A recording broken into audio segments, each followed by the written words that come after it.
Hi, everybody. Welcome once again to the CVB show. As always, I'm Stevie B. Well, I have a really real treat for you guys. I have two special guests with me right now. How many of you who live in Medford heard of the Mystic Players? The Mystic Players were a theater group that were set in the city of Medford. They did all kinds of shows, from Guys and Dolls to How to Succeed in Business Without Really Trying, Showboat. Well, back in 2006, the Mystic Players disbanded, so they're no longer in existence. But my two guests here are interested and are actually working to make a revival. They're part of a group called Mystic Player Revival. Mm-hmm. I want you to meet my guests. Margaret Petrella. How are you, Margaret? Hi, I'm good. And Robert Lublin. How are you, sir? Oh, I'm doing great, thanks. Okay, now, guys, I was a member of the Mystic Players. I mean, my first show I started back in 1992, which was Showboat, and it was the opening of the Chevalier Theater.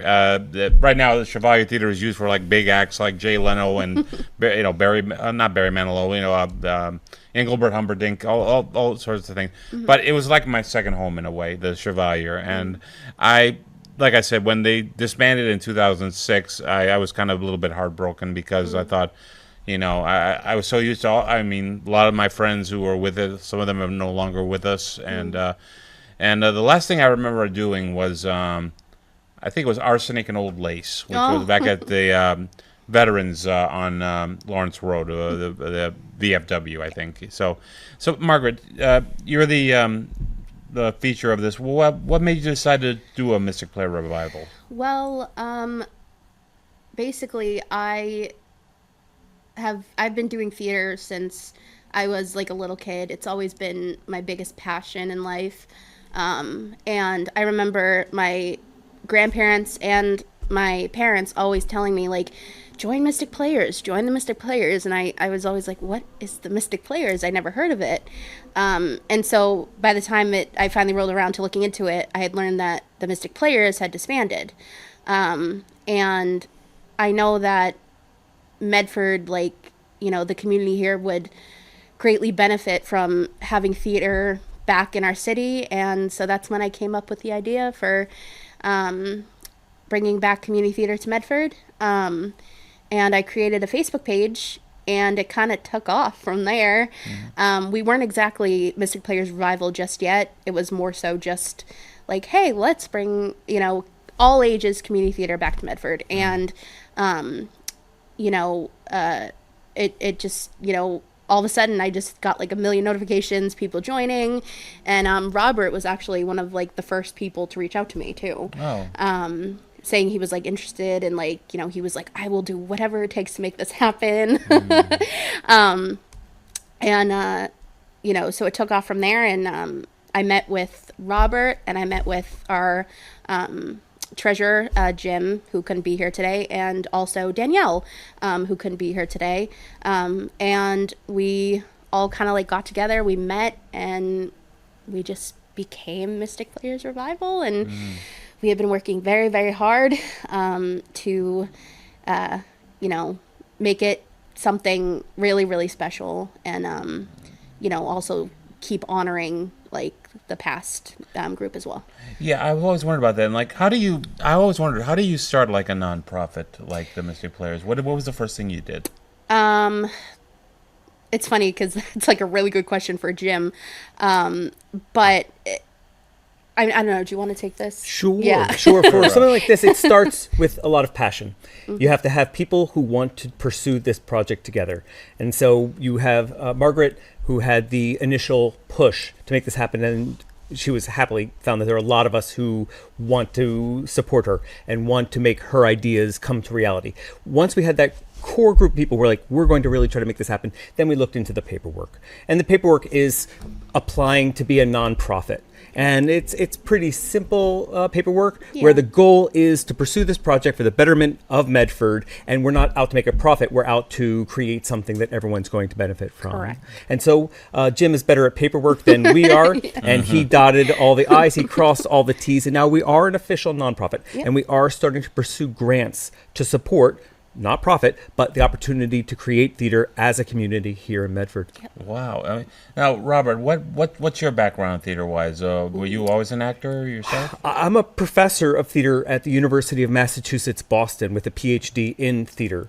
And so my job, I've been in Boston for 20 years, and I moved here for my job at UMass Boston. And I moved to Medford 12 years ago, where I bought a house and decided to make this my home, and I raised my kids here.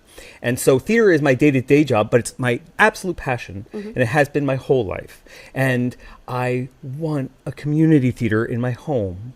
It is, you've done theater, you know how wonderful it is. When you're involved in theater, everyone comes together to create art. It's collaborative, it's community, it is joyful work. And I've managed to find a way to make it my job, my occupation, but I also want to have it here in my home. And I want my kids to grow up in the community theater in Medford. Your two daughters are here, the twins, right? Yes, Sarah and Julia, my twins are outside. I was asking Robert before, how do you tell them apart? I mean, Their mom and their dad can always tell. Yeah. Absolutely. Yeah. So are they theater lovers They too? love it. They demand to go to the events if I let them, and they have done that. Last time we did a scene, they did a scene from Romeo and Juliet because they know their dad loves Shakespeare, and I directed Romeo and Juliet at University of Massachusetts, Boston, and it was their first fully staged Shakespeare that they ever saw, and so they have a special place in their heart for the show. And they both died on stage quite beautifully. It was great. It was so good. Both died on stage. I was proud. Now, I was proud. were you ever on Broadway? Or? I was not. My main job at UMass Boston, I do direct shows, but I teach the theater history and dramatic literature classes. And so I've written books on Shakespeare and articles on dramatic literature. Really? Yes. Oh, that's amazing. And they are available on Amazon, and I get a small profit when you buy one. Okay. I recommend taking them out of the library. What are the books called?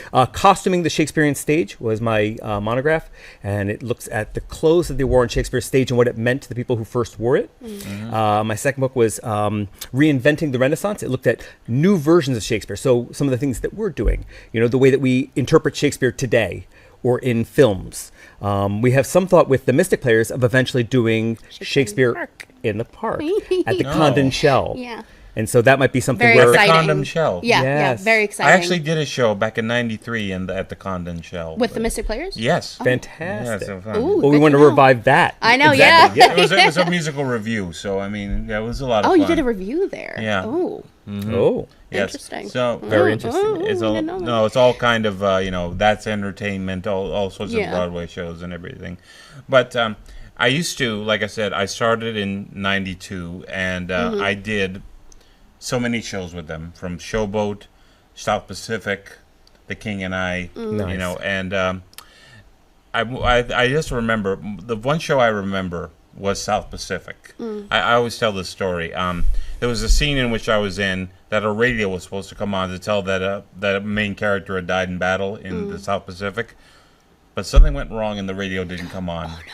And I I had to improvise. I had a split-second decision, and I said, like, the character's dead. I'm getting this, and after the show was over, I thought the director, Steve Flynn, his name was, I thought he was going to come down and yell me and scream loudly at me. Yeah. Or so. No, he came into my dressing room. He had tears in his eyes, and he gave me the biggest hug. Oh. I thought he was going to scream bloody murder at me, but it turned out that he said, "You saved the show." I'm like, "Oh my god, I didn't do it. I had to do it." It's live theater. I love it. Oh, I yeah, know. it's the beauty of it. There's really something. After the Mystic Players disbanded, I did do a couple of theater shows at Chevalier with my friend Rob Bazooka, who has a organization called Seaside Productions, but they only did like 2 or 3 shows. They haven't been around much.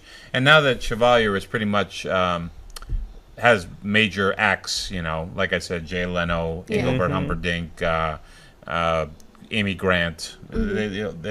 So, and I would love. Here's the thing. I thought about going to City Hall with a city council meeting.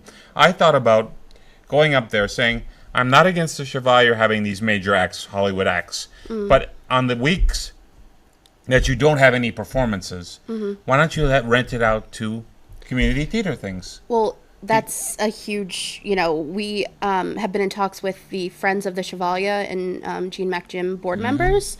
We actually met with them, me and Robert, and it was really great. And, we talked a lot, and, they did tell us, it's possible to rent it, but, you got to work it out with the company that also I think books it's Blumenreich. Yes. You got to work it out with them, and that's a little difficult. But I definitely agree with you. The Chevalier.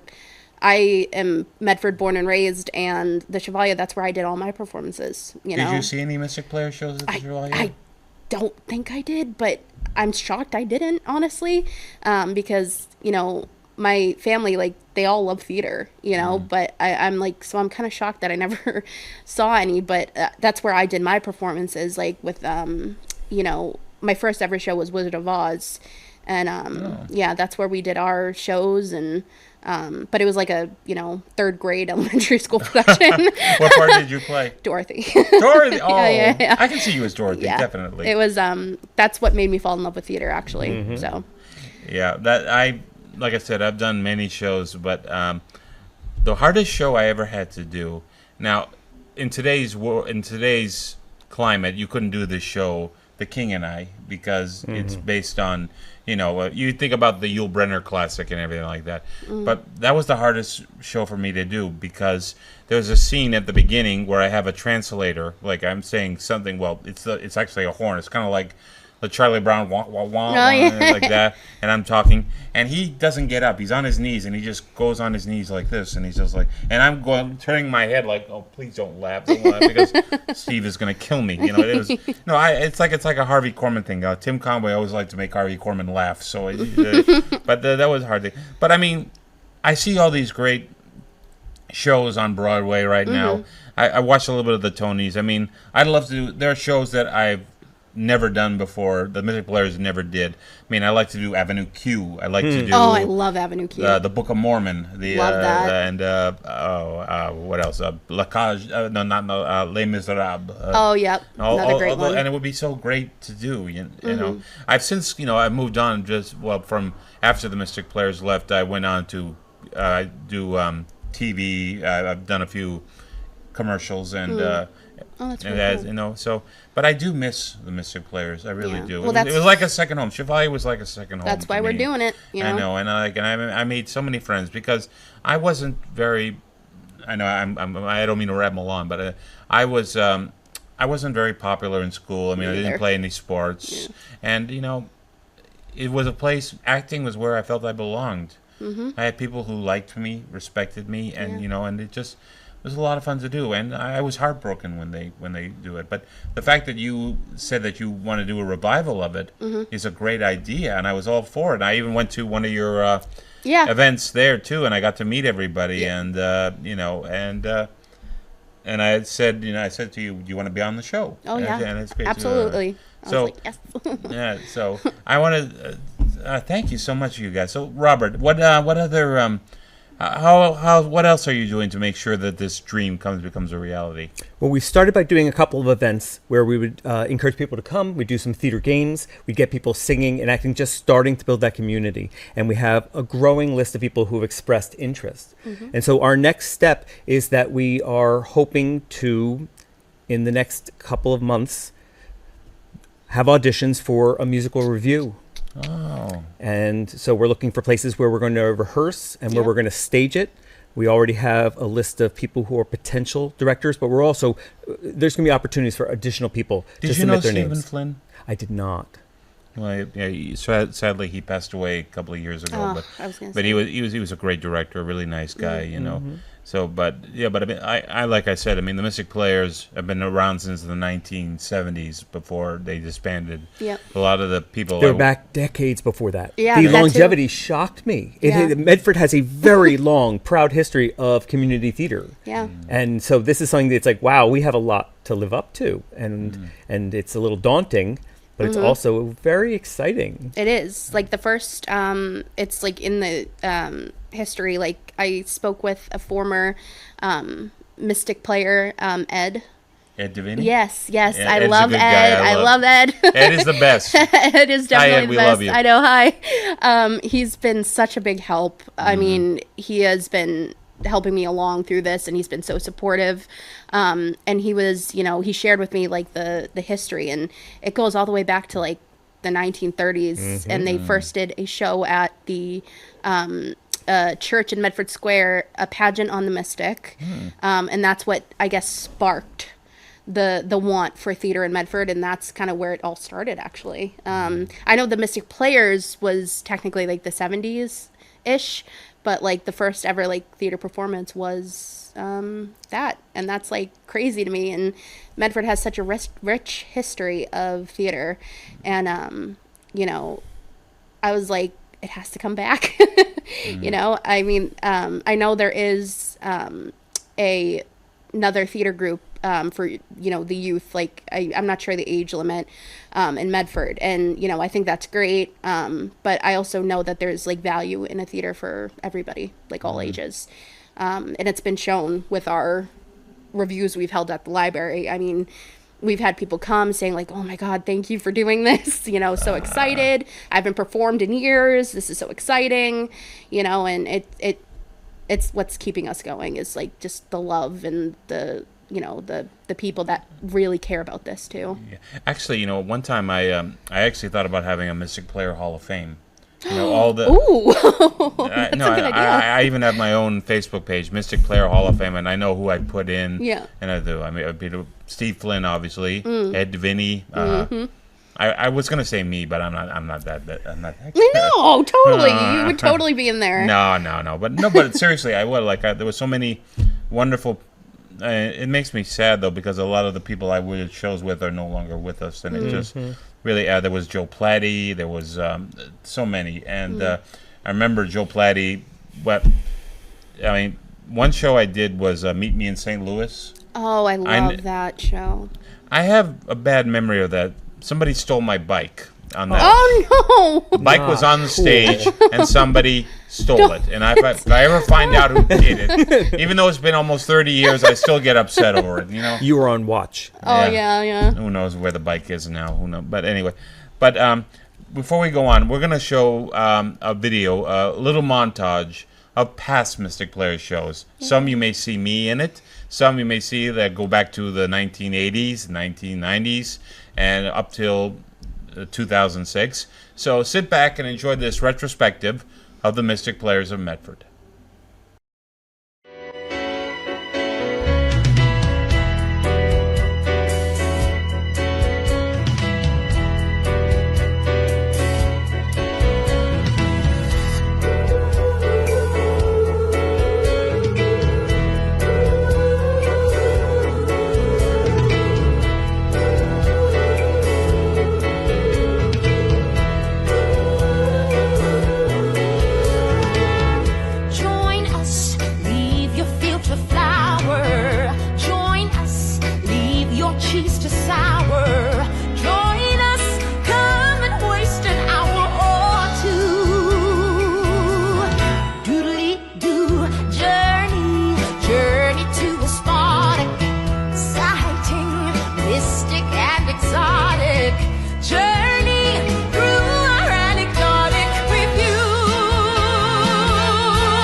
You may join the elves, my friend. I may join the Shriners. Other men may carry cards. Members of the diners. Still others wear a golden key, a small Greek letter pen. But I have found there's one great club that all of us are in. There is a brotherhood of men, a benevolent brotherhood of men, and noble tight mind, all human hearts and minds, into the brotherhood of men. Your lifelong membership is free. It's forgiving brotherhood. You care how much you're proud to be in that fraternity, the great brotherhood of men. Now, Wally, before you consider firing Mr. Bigley, who's considering that? I know what's on your mind. You'd like to clean up the whole company from top to bottom. Stop and think. One man may seem incompetent, another not make sense, while others look like quite a waste of company expense. They need a brother's leadership, so please don't do them in. Remember, mediocrity is not a mortal sin. There in the brotherhood of man, decades of giving all we can. Oh, aren't you proud to be in that fraternity, the great big brotherhood of man?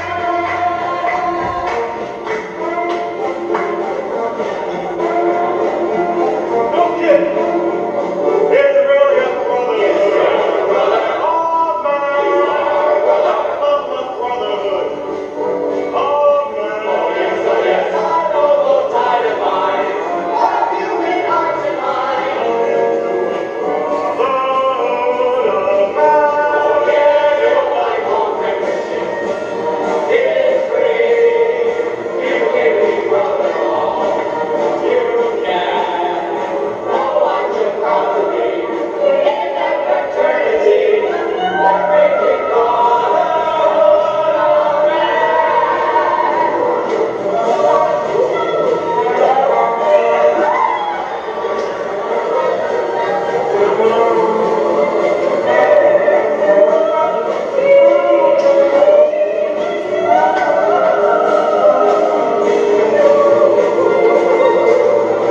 Oh, and double feeling, feel like double feeling, now it's double feeling. Oh,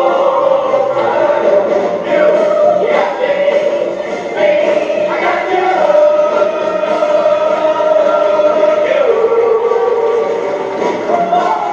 double feeling, feel like double feeling, now it's double feeling. Oh, you got me, I got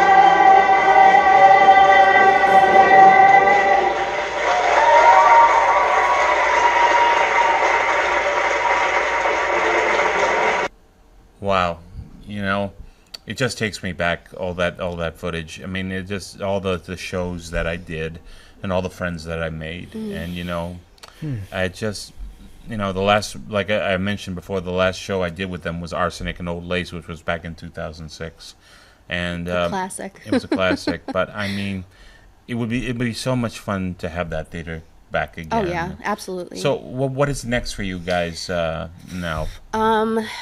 Right now it's just talking to a lot of people in Medford, trying to find a space that we could, like you said, hold auditions and rehearsals, and a place where we can put on the show.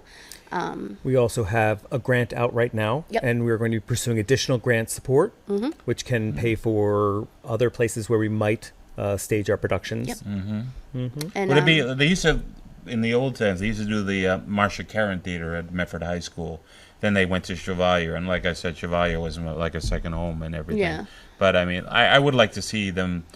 I don't know how much it would cost, but I would love to see the Chevalier used again for community theater again. we would, I mean, I personally, I know I would love that as well. You know, like I said, I performed there, and there's even a picture out there where I think it was the final days of like the Mystic Players, like before it had officially disbanded, and someone had written on the Chevalier wall, like, the Chevalier will live forever, or And something. I know exactly who wrote that. Oh, really? I know. I don't want to say her name because I don't know if she wants me to say it, but she said she did that back in the 1980s when, and she wrote Chevalier will live forever. I even love wrote it. on that back wall too. But Yeah. for some, when I came back, when I went behind the scenes, they washed it off. Yeah. Hers is still there. Chevalier will live forever. But mine, they took off. All the shows I did, yeah. from Showboat to The King and I to Little Shop of Horrors, it's gone. Mm. That was, and that's a show I could do for the rest of my life. Little Shop? of Horrors. I mean, I was the plant, and I did it back. That's great. The Mystic Players did it back in 2000, and voice of Audrey too was thing. You know, I've auditioned. I even actually auditioned for it for the Greater Boston Stage Company. Oh, I did too. You did too? Yeah, I auditioned for their Little Shop show. Yeah, I never got a respond back, but that's show business. yeah, that's I mean, exactly. That's show business. Yeah. I was up against actors who were like equity and all that stuff. It's very professional there. But what was I going to say? What do you? So are you having? If people want to know more about the Mystic Player Revival, are there any websites or Facebook pages that you go to? So we have a Mystic Players Revival Facebook page. We also have a Mystic Players Revival TikTok account. We have an Instagram. TikTok? Yeah. It's like, it's all the young kids are on it now. Am I the only person not on TikTok? I think we aged out of TikTok. Luckily, Yeah. we have people like Margaret with. I'm like the tech social media savvy. person, yeah. Yep. I run all the accounts, but we're on Instagram, and we have a YouTube, and it's all at Mystic Players Revival, and we also have a website, mysticplayersrevival.org. That's awesome. We're going to show the links in the credits at the end of the show. Fantastic. Oh, awesome. But, guys, I just want to thank you so much for being on. I mean, like, it is really touching to me because, like I said, it was such a part of my childhood. I joined them after I graduated high school. I'm not going to tell you how old I am, but Maybe we'll see you on the Mystic Player stage again. I know, I hope so. I hope so. I love to do it. Like I said, I want to see you do shows that are really, like the Book of Mormon, Avenue Q. I mean, We'll definitely get there. It unfortunately it's costly to put on a whole stage production, so that's why we're focusing on the musical review. But we're also, like I said, we're Mystic Players Revival, so we do want to do plays, and we want to do the Shakespeare in the Park at some point. We have some big plans. and we've got- Shakespeare in the Huge. park. Like, what park in Medford would you do? Condon this? Shell. Condon Shell. Oh, Yeah. yeah. It would be kind of perfect. Yeah. So we're just gonna do everything. Also, I hope that people who are excited and have their own ideas will go Come and forward. join, reach out to us because we have energy and enthusiasm to pursue the theatrical dreams of people in Medford. And so if you have different ideas, we could help you realize those. Yep. And so this is going to be a place where we can stretch our artistic muscles in Medford. And so it's not just for the people interested in doing Shakespeare or musicals. There's lots of possibilities here, and we're a group coming together to make that happen. Wow. Yeah. That's incredible. I wish you guys the best of luck. Oh, I would thank love you. to. I would love to be a part of this again. Like I said, it takes back great memories that I've had, and it was always a place. The Mystic Players was a place where I always felt I belonged. My mother actually recommended, Steve, why don't you join the Mystic Players? I said, what's that? And I'm like, oh, I had the didn't- same reaction too. I know, no, but this was back in 1991. Yeah. Okay, I'm telling my age, but I mean, okay, but I want to thank you guys for Oh, coming yeah, on. thank you. Thank you so and, much. if you want to know more about the Mystic Player Revival, we'll have the information up on the credits. I want to thank Robert Lublin and Margaret Petrella for being on the show. And that's all the time we have for the Stevie B Show. As always, I'm Stevie B. So until next time, take care of yourself.